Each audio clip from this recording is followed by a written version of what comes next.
And I will quote you simply just one, and this from an Arab, neither a Greek nor a Latin. This is from Ibn Khaldun.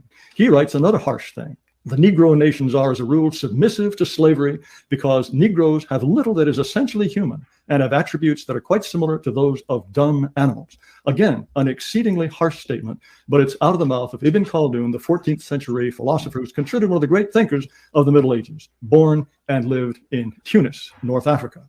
I don't wish to over-exaggerate the fact of African and non-African differences.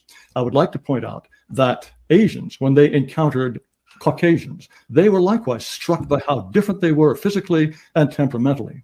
As probably some of you know, Japan was locked up for 300 years in a system known as sakoku. And in the 19th century, when the Americans came along and opened up the country, they were quite an astonishing phenomenon to the Japanese. Here is an artist's depiction of an American by a Japanese in the late 1860s. As you can see, this artist is struck by the differences. Can you pause it? I'm sorry, I have to pause this one because this is pretty accurate. This is about the self-owned. Hold on, Klaus, can you pull up that picture? He looks white to me. I don't have it on me, but if you have your Telegram, you can just kind of go into that, and then we can. I do. This is like let me stop. This is the biggest. biggest. Let me stop sharing, and then you can share your stuff. This is the biggest cell phone that anybody could have done. When I saw it, dude, that was the first thing I had a screenshot and pause, and I'm like, "Is this really how the Japanese saw the Americans? Like, is this guy?" And then the rest of the debate pretty much just is a repeat of this part. It just confirms exactly what we've been saying, that to blame the Jays by themselves, and we'll get into it because I feel like E. Michael Jones does that a lot, but to not see the collusion, the partnering with the A's is very foolish. Man, I'm trying to pull that picture up. Here it is. Okay. Man, sorry, you guys. Well, you go ahead. Say what you were gonna say. No, I was just gonna be like, if you don't have it with you, we'll just continue with the thing, and once you have it, you can share it with the audience. Yeah. Go ahead.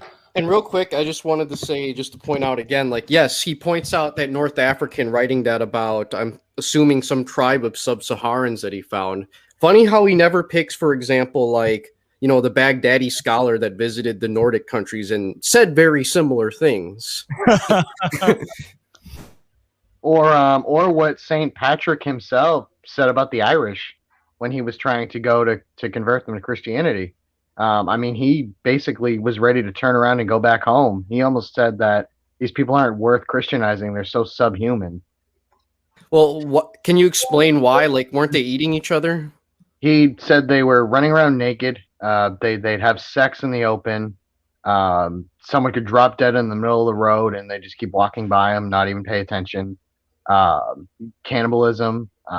They weren't even able to master, say, basic things like not catching your hut on fire when you're cooking. Wait a second. Hold on. So the Afrocentrists are right. They was Kangs. We was Irish. They was Europeans. Yeah, so basically these were like white Africans, as we would imagine, in a denigrating term. These kind of undeveloped people who are still living in the Stone Age and like smell their fingers after they scratch their butts. Yeah. The Romans said the same thing about the Germans. They would just take prisoners and nail them to trees because they thought the trees were their gods. I wonder why we never hear that from these people when they're trying to prove racist right. I wonder why they always pick the poor black people. No infighting, Tercio. No infighting. We know we can't have that. That's right. No, we're all one people. That's right. We're white now. Hold on. Mud hut dwelling, cannibalizing, hut burning people. I found the image finally.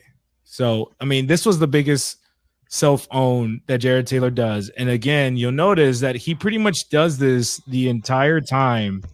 And E. Michael Jones just pounces on him for it. What's happening? There it is. Oh. So we've all seen we've all seen this meme, right? The greedy merchant, and here's a British one. And then look at how the Japanese depicted the American. And this guy is using this as evidence to see they notice race. I think what the Japanese was notice the demon inside these people. I don't know if you guys believe in demons, but you know, they take over the contours of your face. And it seems to me like the Japanese hit the nail right on the head. I mean, let's keep go ahead. これはです。これはです。White people. That is that. White pig. That was a white pig back then.